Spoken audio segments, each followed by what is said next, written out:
Welcome to Wrestling Talk. Today we're going to be talking about my opinions on the WrestleMania match card. Next week sometime, we're going to do the predictions when I feel like the card will be officialized.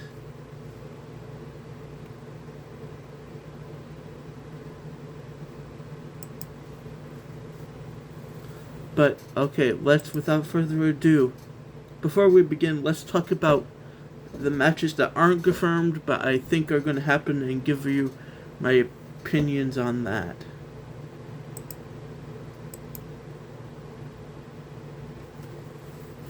One of the matches that are not confirmed, but I think are going to happen, is definitely Tiffany Stratton versus Julia for the Women's United States Championship. It seems like this could happen. I don't see the reason why it couldn't, but what I think of this match is I'm not really excited for it, and there's a thing to this year's WrestleMania where, not really excited for most of the matches. Okay. The next one. ISO Speed, Logan Paul, and Austin Theory versus the Usos, Jimmy and Jay, and LA Knight. I feel like this could happen at WrestleMania, and my personal opinion about it is it has potential to be interesting if done right. Like, if they just don't make ISO Speed win.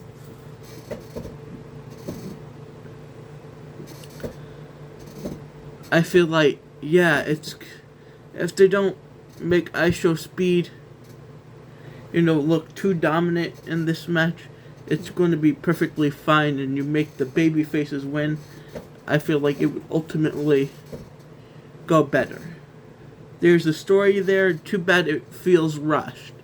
It could have been exciting.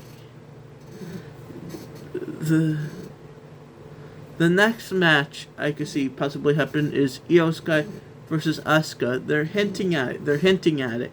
Or maybe add Kairi Sane in there. I feel like, one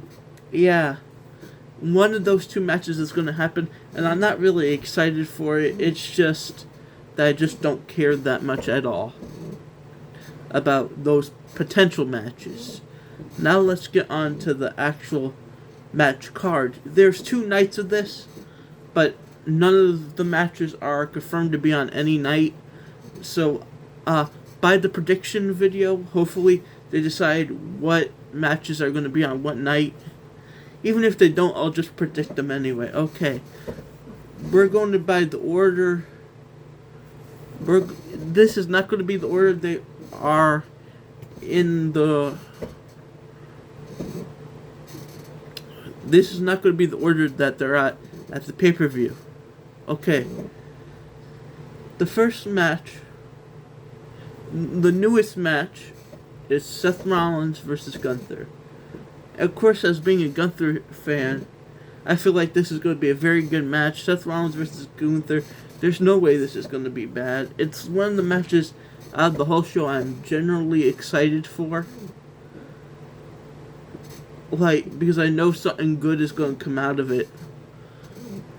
And there's not really many matches that I find that exciting. Seth Rollins and Gunther being the first one that I feel very excited about. The story here has something to do with Paul Heyman, even though Gunther has nothing to do with Paul Heyman, but they gave Seth and Gunther something to do at WrestleMania at least. So it's better than nothing. It might be a 5-star classic. Who knows? Okay, the next one is a fatal 4-way for the WWE Women's Tag Team Championships. The Irresistible Forces Nia Jax and Lash Legend versus Charlotte Flair and Alexa Bliss versus Bayley and Lyra Valkyria versus the Bella Twins, Brie and Nikki Bella. Honestly, this match is either going to be really good in my opinion, or just absolutely blow the house down in a bad way. It's going to kill all excitement, it's either going to be good or kill the excitement of the whole show. It's one of those things where it's either going to be good or bad. It's not going to be in between. I think potentially that everything here could work if it doesn't feel rushed. This match could work. Next match, a fatal 5-way ladder match for the WWE Intercontinental Championship, with the championship Penta versus Javon Evans versus Dragon Lee versus JD McDonough versus Rusev. Honestly, this is the second match I'm excited about, and it's going to have a lot of high-flying stuff. It's just going to be really exciting to me. There's no build-up to this match, but it's a ladder match. There's no way it's going to be bad. This is the second match. I don't know. It's going to be good, because there's going to be some spots here and there. It's probably going to be a bit longer than the other matches, and, I'm all here for it. Next one. A singles match between Finn Balor and Dominic. I'm going to be honest with you, Dominic Mysterio's got to be the second worst male wrestler besides Solo Sikoa. I just don't really care all that much about this match. It could be good. I haven't even seen it yet, but I know there's going to be some shenanigans, and it's going to ruin the whole match, because the whole match is just going to be building up to the shenanigans. And that's what's going to make it bad. The shenanigans and all that random stuff is what's going to make it bad. Every time Dominic has a match, it's either the worst thing you've ever seen in your life or decent. He's never had a standout match, in my opinion. Okay. The next match is an unsanctioned match, and the third match I'm excited for, Jacob Fatu versus Drew McIntyre. These guys want to kill each other, metaphorically, and it's very interesting to see play out. And I feel like it's going to go back and forth, and I feel like this is the match that has had the most build-up, in my opinion, that I'm actually excited to see. It kind of reminds me of the CM Punk versus Drew McIntyre, where I'm excited to see it because I know it's going to be good. Jacob Fatu and Drew McIntyre are probably going to tear the house down with this one. It's probably going to be one of the matches of the night. The next match is a singles match for the United States Championship, and it's going to be the United States Champion Sami Zayn versus Trick Williams. Now, I don't think this is going to be the final match. I think they're going to add Carmelo Hayes to make it more interesting. But as of right now, Sami Zayn versus Trick Williams doesn't really excite me all that much. But who knows? It could end up being a very good match. But as it is right now, if they don't add Carmelo Hayes, it really doesn't do much, in my opinion. At least for me. The next match is a single match for the WWE Women's Intercontinental Championship, and it's AJ Lee defending her title against Becky Lynch.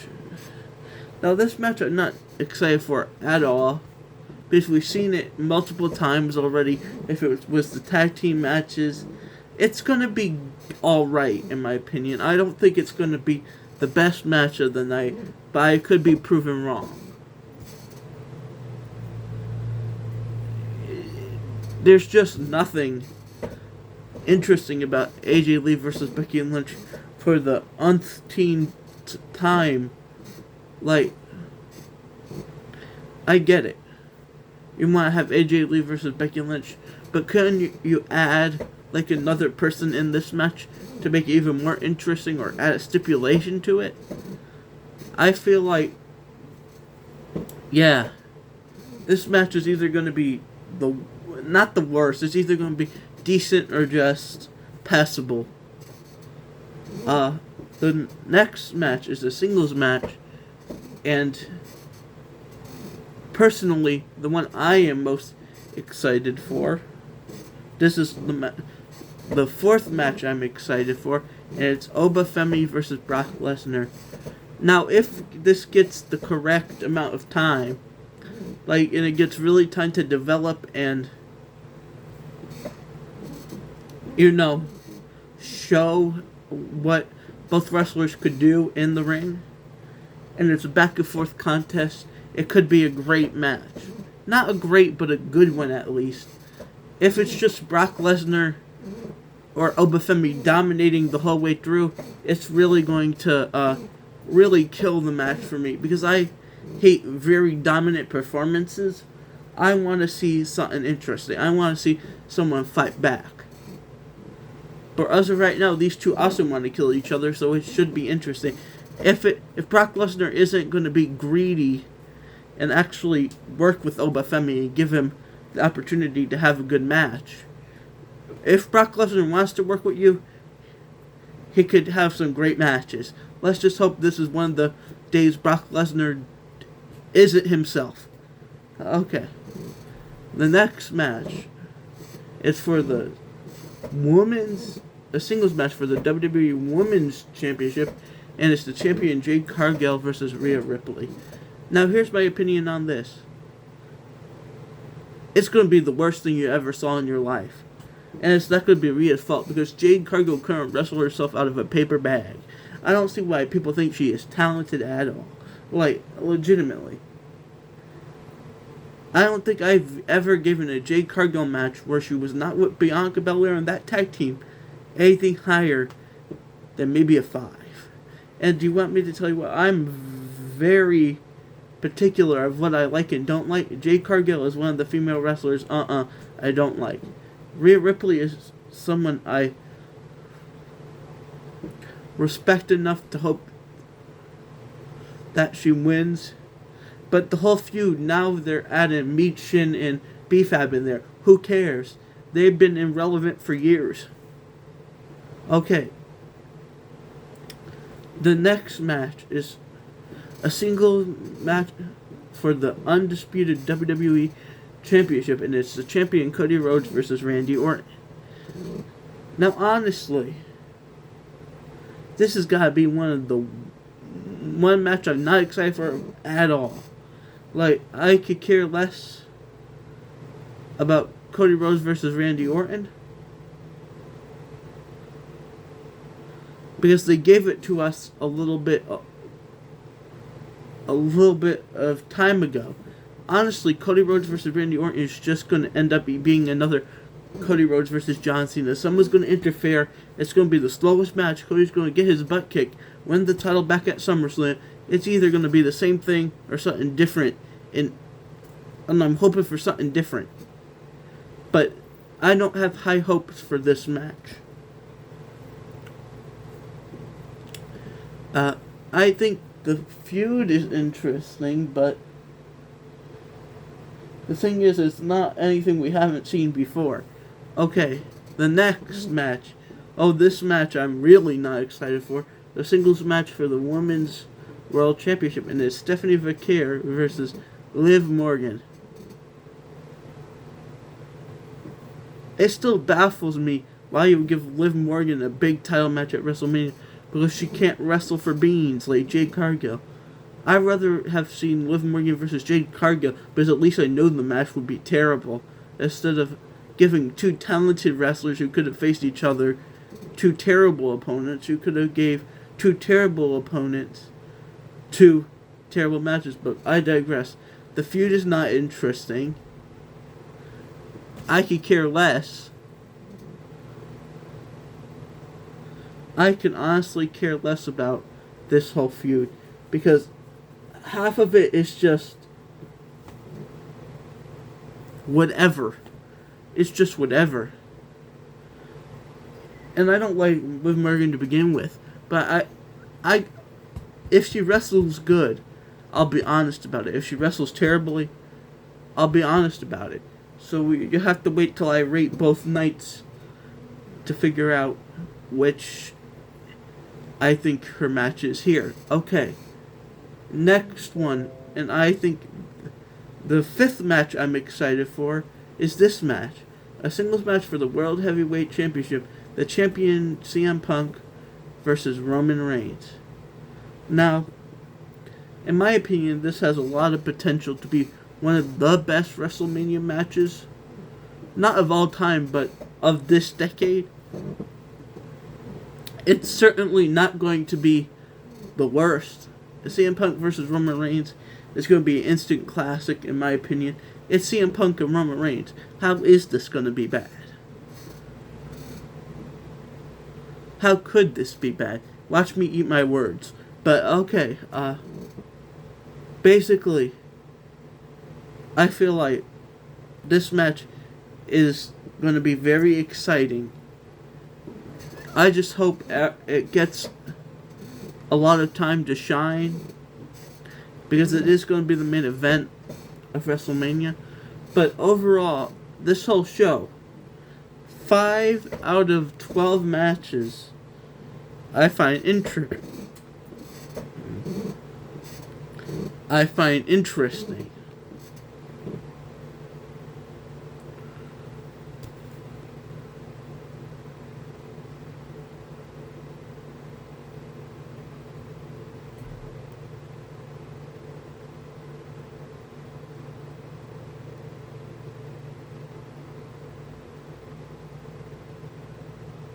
So that leaves 7 matches that I don't find interesting whatsoever. So, yeah, that's pretty bad odds for a WrestleMania where nothing really excites me. You know it's bad when I'm not excited for WrestleMania. I mean, I kind of am, kind of not.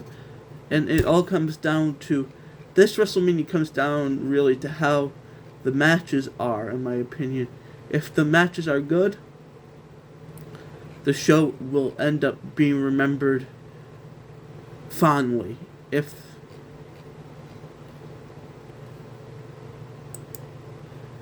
just how the matches are booked and how good the matches are that I feel like are going to make this WrestleMania rememberable or not. If it's all forgettable, it ain't gonna be a good WrestleMania. Let's just say that. I feel like the ladder match is probably gonna be something that people remember for decades. Seth Rollins versus Gunther will feed generations. CM Punk versus Roman Reigns is like very interesting in my opinion.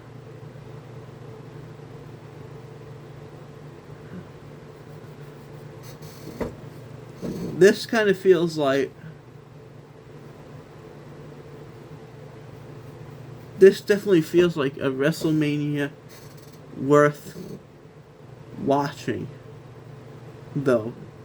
At least those 5 matches are worth watching. Okay, goodbye.